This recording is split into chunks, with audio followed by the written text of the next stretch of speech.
All right, this Mercedes CLS 55 is in for a lens swap, and we'll also be taking a look at the projectors, swapping them out if there is an issue. But lens swaps are becoming pretty popular on Euro models. There's lenses available for a lot of the BMWs, Mercedes, Porsche, Volkswagen, some Asian models as well, but mostly a lot of the European models. And what happens is the top of the lens starts flaking and crazing. Eventually it just starts peeling, and it not only retracts from the performance, but it starts giving the car a very aged look. And depending on how they were taken care of course, one lens can be better than the other. This one does not have as much wear, but it is starting. And new lenses will help boost up the performance, but also make it look a lot newer and better. So we'll keep you posted on how this all comes together in just a little bit. All right, we've got the projector exactly 25 feet from the wall, so we have a nice consistent before and after. This will serve as the before. You can see the lights are misaligned. Not only that, the passenger side looks really dull in comparison to the driver's side, but in person, the truth is they look pretty dull together. The driver's side looks a little bit better, but in person, it looks pretty uniform. There's not much of a hotspot at all. And with about 93,000 miles on the odometer, this car likely has some faded or burnt up bowls. These E55 projectors are pretty common to see, burned up or hazed up. There's just not much of intensity going down the road. Not only that, the lights are way too high, and they will be adjusted so that way they work together properly instead of having this strange cutoff where the one is much higher than the other, and the light is just not going down the road properly in this case. So we will update in a little bit and show you what we're gonna do. All right, we've got the light apart. Here is a look inside the original bowl. This is what goes under the name E55 projector. It is a halo projector used on a lot of Mercedes, Audi, some BMWs.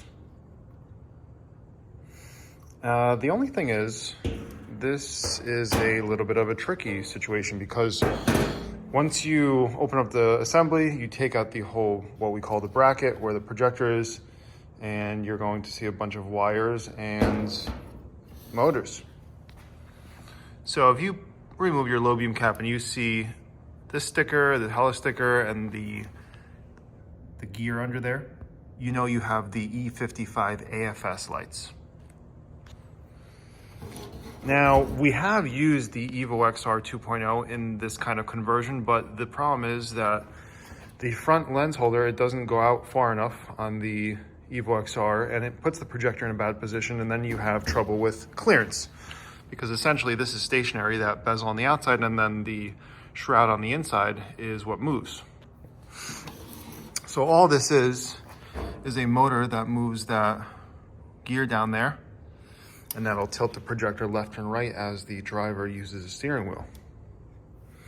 So we're removing the original E55 projector that's in the AFS cradle and setup, and installing the G5 BRT projector.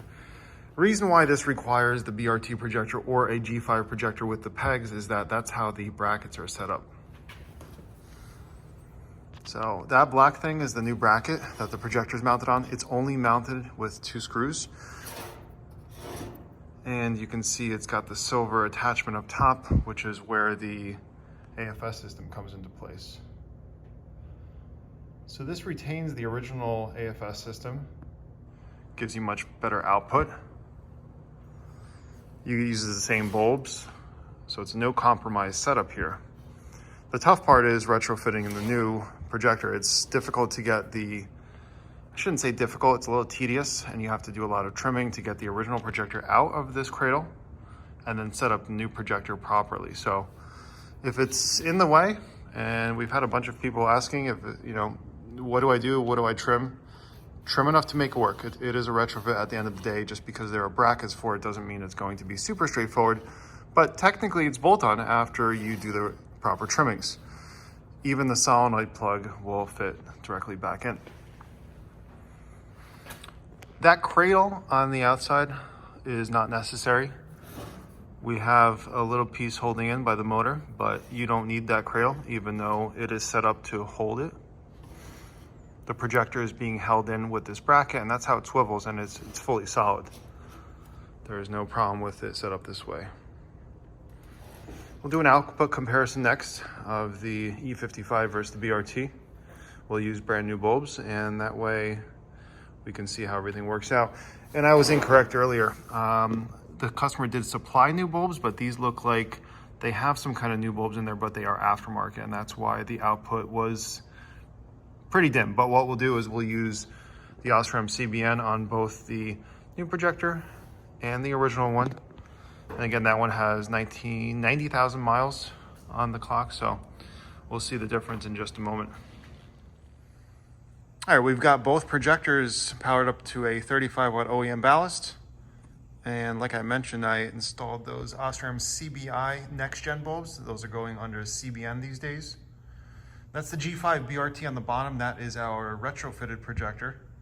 It's an aftermarket unit. Like I said, clear lenses, smooth bowl, and that all translates to real-world performance and intensity. So up top, you've got the original E55 projector.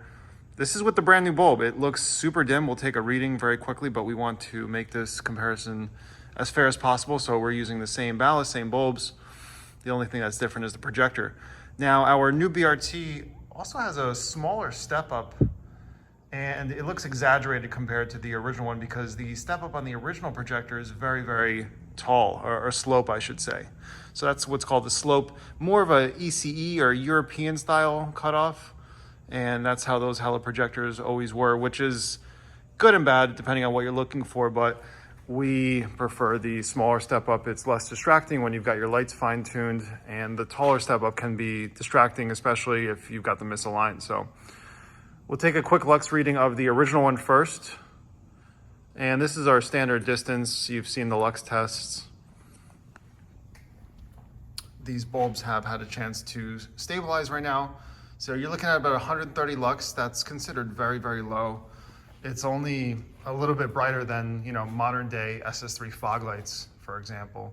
Not that we're comparing fog lights to HID projectors, but just to give you an idea, it's not a great figure. And you can see there's no hotspot, there's no intensity right here. In fact, it's actually dim there. You can see it's a little bit yellow, and there is just no, the light is consistent throughout the beam. However, there's not any hotspot or anything good for distance in there. So let's take a look at the BRT now.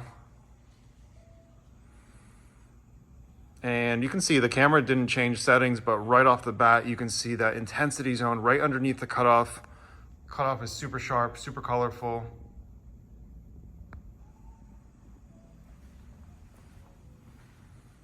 And this is with the brand new bulbs, and we're hitting about 560 lux. Depending on where we go, of course. But you can see it's a completely different animal, this new projector that we're installing. And we'll show you how everything looks in a little bit once it's back on the vehicle. All right, the lens swap has been completed along with the projector conversion. The results from the exterior perspective are subtle, but if you have a good eye, you can see the differences. Again, clear lens, and it's got that coating on the G5 BRT. It's bluish purplish. Looks really OEM plus, looks awesome. And of course, the new lenses give it a fresh appearance. Lights look brand new again. We'll get them mounted on the vehicle next and show off some performance and get some readings for you from the lux meter. All right, the assemblies are back on the car now, fully aligned, tested. Even took it for a road test to make sure that the AFS system is acting nicely. We've got no errors, no problems. Lights leveled nicely. But check out the new lenses. They look amazing. Of course, depending on how much wear your original lenses had will determine the difference of swapping over the lenses, but while they're here, might as well do the lens swap, projector conversion along with the new bulbs, because in a moment we'll measure the output and discuss the output, see what it looks like. As of right now, these lenses definitely helped freshen up the front end. This car is in great shape, so this is just icing on the cake. But everything looks really good. All right, so here we've got the lights pointing at the wall, same position the vehicle is in, and it's super bright. You can tell it doesn't have that slope cutoff anymore, that huge slope cutoff with a high step. That'll be illuminating people's side view and center view, rear view mirrors. It's not really ideal illuminating signs because it's more of just like a flicker to the right-hand side versus a full illumination. So this small step is better for fully dialing in the dialing in the height and making sure you're not blinding anybody. And you can tell what's going on. There is a little bit of diffusion, a little extra color flicker on the passenger side. This is an aftermarket assembly, so sometimes we do see that. But overall, it's really, really great.